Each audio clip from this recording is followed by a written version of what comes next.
Hey guys, it's Mad Friday and welcome back. Right, welcome to episode 2 of Hold Down Heroes, and today we're going to be looking at the ST1. This is the one of two tier 9 Russian heavy tanks.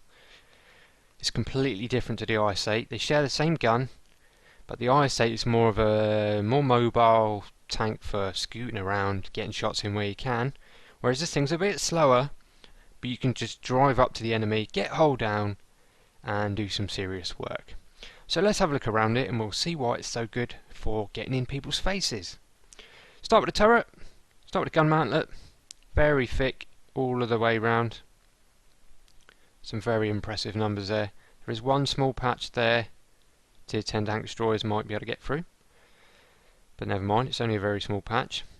The beak of the turret is penetrable, and I have been penetrated there. That sounds really bad, doesn't it, being penetrated, but yeah, you know what I mean. I've taken hits here before and they have gone in. So high pen guns can get through there, but you're talking tier 10s probably. It's only that little beak there as well. Just a tiny little flat area around the gun mantlet. Anyway, out to the sides of the turret. It's 220mm thick on the sides. It's 250 at the front with some spaced armour. 220 at the sides, but the angling increases so the numbers get even bigger. All the way around there. The very edges thinner, but because there's so much angling and depth of thickness as well, and massive numbers there. Top of the turret's 100mm, but it's very well angled, and that is just going to be a ricochet unless you're firing down on an SD1 from above. The prominent cupola here, it's 200mm thick, and the only way you're going to penetrate that is if you hit directly at the front where there's no angling, and quite towards the bottom where there's no vertical angling. You might be able to penetrate there, but it's a very, very small target, and the rest of it is very well angled and is very thick. So that turret is extremely strong. What about the hull? Well, the hull on this is actually pretty decent. The front plate is quite square. It's 160mm thick, but it's fairly vertical, so the numbers there aren't too high. So that's penetrable. The upper plate is fairly thick, but the angling's not overly good. These bits, if you're not side scraping, are really thick, but the front plate, tier 9s, 10s can be able to go through there, so you want to be trying to hide this really. And the one, well, you can't really call it a weak spot, it's got the driver's hatch here, it's 200mm thick, and the front part of it is not very well angled, so it doesn't bring up very big numbers. So you want to be trying to hide this, especially if you're facing other tier 9s and tier 10s. So ideally you want to be getting over something that's hiding that. And this tank is quite tall, and the turret's quite tall, and it has half decent gun depression, so you can hide this hull pretty well behind ridge lines and little berms and dead tanks and stuff like that, and you can be quite effective in this. The stock turret, you can do the same, but the turret's that much lower. It's a little bit harder to get the gun depression to work, but it is a strong turret, so you can do some good work with the stock turret. But the fully upgraded turret is an amazing piece of kit, and let's go and see it in some action. Let's go! Here we go, we're defending an assault on Sand River. This is actually a pretty good map for the ST1. There's a lot of contours and ridge lines, and there is even some pre-dead tanks lying around you can get hold down on as well. Game starts off, we get a little bit of abuse from some of the team for going left. Apparently too many people were going left. Not enough were going right. But found with a slow tank, by the time if you go right, by the time you get there, a good enemy team will have already pushed round and taken the ground, and there is normally a good scrap on the left flank anyway, on the north. And this thing's not particularly fast, so I thought it'd probably be better to get to the fight as soon as I can, try and hold them up as good as I can, because if they can take the hill area there and then get over this berm and start dominating this area here, then they're within view range of the cap. So what I really need to do is hold them back here. There we go, get spotted. Get tracked. Never mind. At least it's just a track.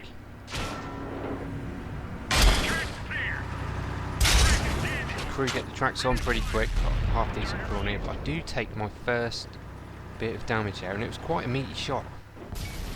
So there's obviously a line of tank destroyers over there, so I need to be really careful where I point my turret when I'm over here. If I angle it too much one way, all of the guys that are back there on that ridge are going to be able to snipe my turret. So I've lost my repair kit already in the first stages of the game. That is not good.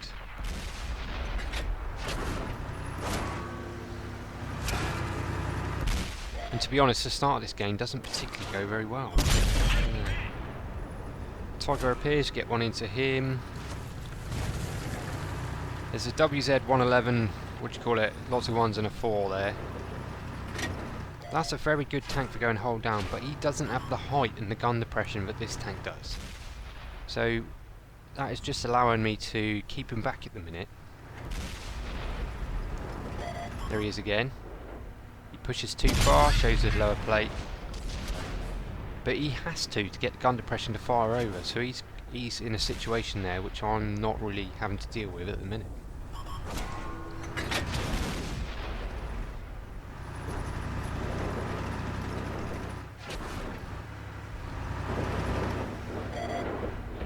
So I'm being very careful not to push too far. The guys that they've got sniping from the ridge back there are going to be shooting slightly downwards, so they're going to be able to get my front plate if I'm not too careful. So I can't push too far. And we are defending, so ideally I don't really need to push through, just need to hold.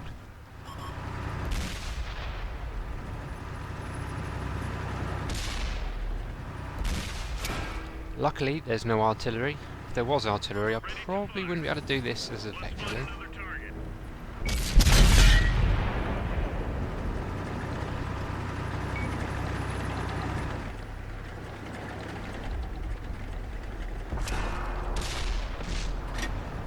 The gun on this thing is pretty good as well. Same gun as the IS-8. It's fairly accurate for a Russian gun. The aim time's pretty bad, but it's a really nice gun actually. Very, very punchy.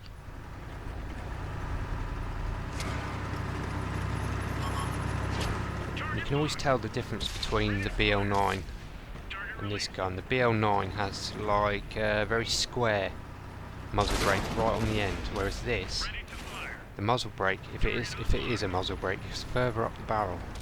If you see one of these guns, you want to be a bit careful because they have the punch. Get through a lot more than the BL9.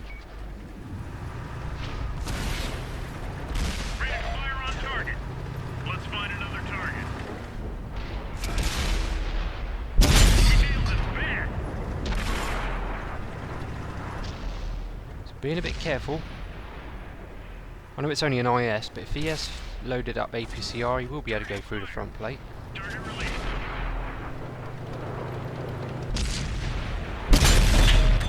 There's that accuracy there, look. I was saying about it's not bad, but it's not great. Right, so here we go. I noticed the enemy team have pushed around the hill.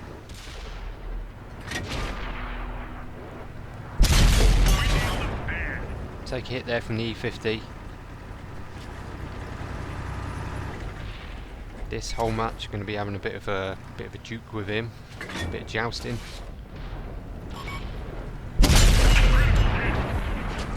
And there's that WZ. He got so bored of not being able to use his gun depression, or not having the gun depression to use, he went all the way around and now he's firing down from above. But I've managed to get a hold down again.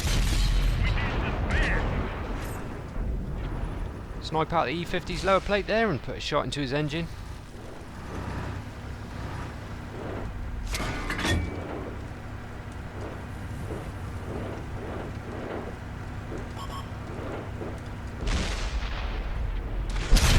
Yeah, as aiming circles go, that's not bad for a Russian gun.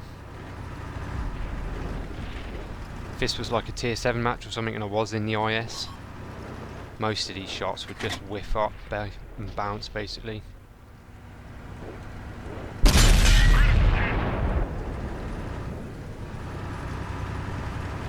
Target locked.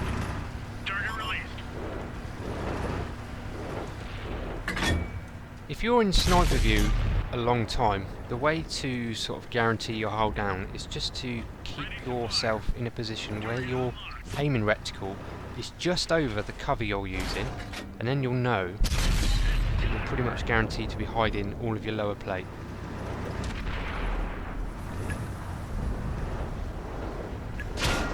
And your upper plate, I should say that as well. So we take that guy down, first kill on that WZ. Target acquired. Let's find another target.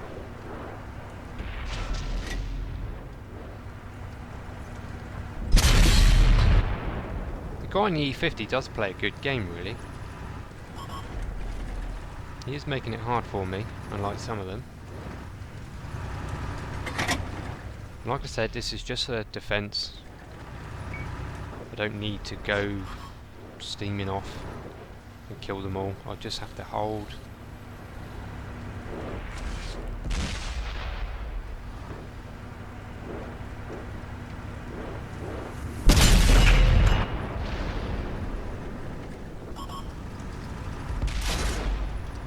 Ready to fire. Take it there, that was my fault for turning my turret.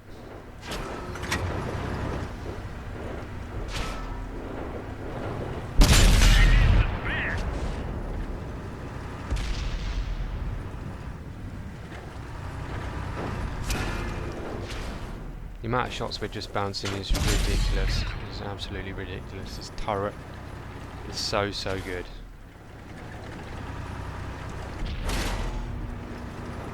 Right, so someone pushes round to have a go. Hit him, track him, do some damage, and we pick up the tracking damage as well.